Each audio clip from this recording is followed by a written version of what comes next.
Everyone, എല്ലാവർക്കും എൻ്റെ പുതിയൊരു വീഡിയോയിലേക്ക് സ്വാഗതം. അപ്പോൾ ഇന്നൊരു ഈവനിങ് വ്ലോഗായിട്ടാണ് വന്നിരിക്കുന്നത്. വൈകുന്നേരത്തെ എൻ്റെ കുറച്ച് വിശേഷങ്ങളാണ് ഇതിൽ കാണിക്കുന്നത്. അപ്പോൾ ഇന്ന് വൈകുന്നേരം ഒരു ഷോപ്പിങ്ങിനും കൂടെ പോകാനുണ്ട്. ഓണമൊക്കെയല്ലേ വരുന്നത്, അപ്പോൾ ഓണക്കോടി എടുക്കാൻ വേണ്ടിയിട്ട് ഇന്ന് വൈകുന്നേരം പോകാമെന്ന് ഹസ്ബൻഡ് പറഞ്ഞിരുന്നു. അപ്പോൾ വൈകുന്നേരത്തെ പണികളൊക്കെ ഒന്ന് നേരത്തെ തീർക്കുകയാണ്. അപ്പോൾ ടെറസിൻ്റെ മുകളിലാണ് ഞാൻ ആറിയിടാറുള്ളത്. അപ്പോൾ ആ തുണികളൊക്കെ ഒന്ന് എടുത്ത് വയ്ക്കുകയാണ്. ഇന്ന് കുറച്ച് വൈകിട്ടാണ് ഒക്കെ പുറത്ത് വെയിലത്തേക്ക് ഇട്ടത്, അതുകൊണ്ടൊന്നും ചിലതൊന്നും ഉണങ്ങിയിട്ടില്ല. അപ്പോൾ അതൊക്കെ ഒന്ന് ഒരു ഭാഗം ഷീറ്റ് ഇട്ടിട്ടുണ്ട്, ഷീറ്റിൻ്റെ അടിയിലേക്ക് മാറ്റിയിടുകയാണ്. അപ്പോൾ തുണികളൊക്കെ എടുത്ത് മടക്കി വെച്ചേ. ഇനി വൈകുന്നേരത്തേക്കുള്ള ഫുഡ് ഉണ്ടാക്കലാണ് പരിപാടി.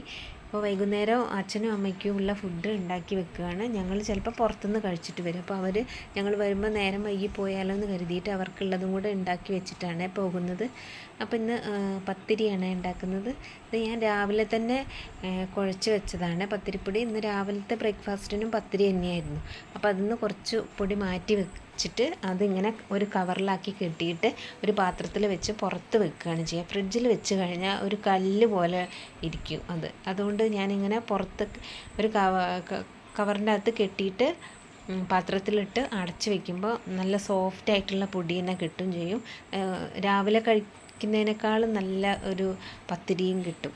അപ്പോൾ ഞാൻ ഗോതമ്പ് പൊടിയുടെ കാര്യത്തിൽ ഇങ്ങനെ തന്നെയാണ് ചെയ്യുക. ചപ്പാത്തി പൊടിയൊക്കെ കുഴയ്ക്കുന്ന സമയത്ത് ഇങ്ങനെ കവറിൽ കെട്ടി വെക്കുകയാണ് ചെയ്യുന്നത്. അപ്പം നല്ല സോഫ്റ്റായിട്ട് രാവിലത്തേനേക്കാളും സോഫ്റ്റായിട്ടുള്ള ചപ്പാത്തിയും കിട്ടും. അപ്പം ഇത് രണ്ടും ഞാൻ അങ്ങനെയാണ് ചെയ്യുക. ബാക്കിയുള്ള മാവുകളൊക്കെ ഇപ്പോൾ വെള്ളപ്പോ ദോശയ്ക്കാണെങ്കിൽ രാവിലെ ആട്ടിയത് ഫ്രിഡ്ജിലേക്കൊന്നും വെക്കാറില്ല, പുറത്ത് തന്നെ വെച്ചിട്ട് വൈകുന്നേരം ചുട്ടെടുക്കുകയാണ് ചെയ്യുന്നത്.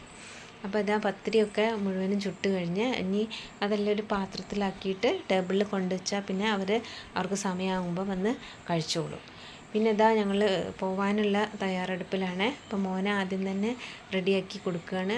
ആദ്യം അവൻ തന്നെ റെഡിയാവണം, അല്ലെങ്കിൽ ഇങ്ങനെ ശല്യം ചെയ്തുകൊണ്ടിരിക്കും. അപ്പം പിന്നെ അവനെ ആദ്യം ഡ്രസ്സൊക്കെ ചെയ്യിപ്പിച്ചിട്ട് പിന്നെ ഞാനും മോളും കൂടെ ഡ്രസ്സൊക്കെ ചെയ്ത് പോവാൻ പുറത്തേക്ക് ഇറങ്ങി. അപ്പം അവൻ്റെ ഡ്രസ്സൊന്ന് മാറ്റിയിട്ടുണ്ട്. ഞാൻ ഇട്ട് കൊടുത്ത ആ ഡ്രസ്സ് തീരെ ഇഷ്ടമായിട്ടില്ല, മാച്ചില്ല എന്ന് പറഞ്ഞു. അപ്പോൾ മോളും അതിന് സപ്പോർട്ട് ചെയ്തപ്പോൾ പിന്നെ അത് മാറ്റി വേറെ ഒരു ടീഷർട്ട് ഇട്ട് കൊടുത്തു. അപ്പോൾ അവർക്കൊക്കെ അവരുടെ ഒരു ഇഷ്ടമാണ്. ഇപ്പം നമ്മളുടെ കാലത്തൊക്കെ നമ്മൾ ചെറുതാവുന്ന സമയത്ത് അമ്മമാരിട്ട് തരുന്ന ആ ഡ്രസ്സ് തന്നെ ഇട്ട് പോകാറാണല്ലോ ചെയ്യുന്നത്.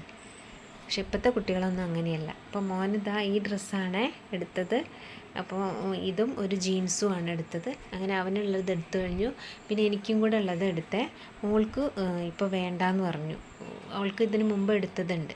പിന്നെ ഞങ്ങൾ ഒരു ഫാൻസിയിൽ കയറി. അവൾക്ക് കുറച്ച് സാധനങ്ങളൊക്കെ വാങ്ങിക്കണം എന്ന് പറഞ്ഞപ്പോൾ ഫാൻസിയിൽ കയറി കുറച്ച് ഐറ്റംസൊക്കെ വാങ്ങി. അവൾ ലിപ്സ്റ്റിക്കിൻ്റെ ഷെയ്ഡ് നോക്കുകയാണ്. അപ്പോൾ അവൾ ഉദ്ദേശിച്ച കളറൊന്നും അവിടെ ഇല്ല. അപ്പം പിന്നെ അതവിടെ നിന്ന് എടുത്തിട്ടില്ല. പിന്നെ ഞാൻ ലിപ്സ്റ്റിക്കൊന്നും ഉപയോഗിക്കാറില്ല. പിന്നെ ഞങ്ങൾ നാളത്തേക്ക് വേണ്ട പൂക്കളൊക്കെ വാങ്ങുകയാണ്. അങ്ങനെ പൂക്കടയിൽ കയറിയിട്ടുണ്ട്. അപ്പോൾ അവിടുന്ന് കുറച്ച് പൂക്കളൊക്കെ വാങ്ങിച്ചിട്ട് എന്തെങ്കിലും ജ്യൂസ് എന്തെങ്കിലും കുടിക്കാമെന്ന് കരുതി ഇളനീരിൻ്റെ പല ഐറ്റംസും കിട്ടുന്ന ഒരു ഷോപ്പുണ്ട്. പായസവും പുഡിങ്, ഫലൂഡ, ജ്യൂസ്, അങ്ങനെ ഇളനീർ കൊണ്ടുള്ള പല വിഭവങ്ങൾ ഇവിടെ കിട്ടുക. അപ്പോൾ ഞങ്ങൾ അവിടെ കയറിയിട്ട് അവിടുന്ന് മോളിൽ ഫലൂഡയാണ് പറഞ്ഞത്. അവൾക്ക് ഫലൂഡയും ഞങ്ങൾ 3 പേരും ഇളനീർ വെള്ളവുമാണ് കുടിച്ചത്. ഹസ്ബൻഡിന് ഷുഗർ ഉള്ളത് കാരണം മധുരമുള്ള അങ്ങനത്തെ ഐറ്റംസ് ഒന്നും കുടിക്കില്ല. അപ്പം പിന്നെ ഞാനും അങ്ങനെ കുടിക്കാറില്ല, മധുരം ഞാനും ഒഴിവാക്കിയിട്ടുണ്ട്. അപ്പം ഞങ്ങൾ എന്താണോ കഴിക്കുന്നത് അത് തന്നെയാണ് മോനും വേണ്ടതെന്ന് പറഞ്ഞു. അപ്പം പിന്നെ അവനും അത് വാങ്ങിച്ചു കൊടുത്തു. അവൾക്ക് പിന്നെ അവളുടെ ഐറ്റംസ് ഉണ്ട്, അതാണ് അവൾ വാങ്ങിക്കുക. അങ്ങനെ അതൊക്കെ കഴിച്ച് കഴിഞ്ഞപ്പോൾ അവിടെ ഒരു അക്വേറിയം ഉണ്ട്.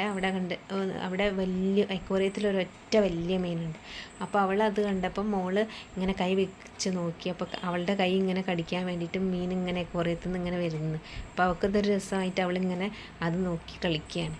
അപ്പോൾ പുറത്തേക്ക് ഇറങ്ങിയപ്പോൾ ഭയങ്കര തിരക്കാണ്. ഇപ്പോൾ ഓണായതുകൊണ്ടായിരിക്കും ഷോപ്പുകളിലും അതെ റോഡിലൊന്നും കാല് വെക്കാനുള്ള ഒരു സ്ഥലമില്ല.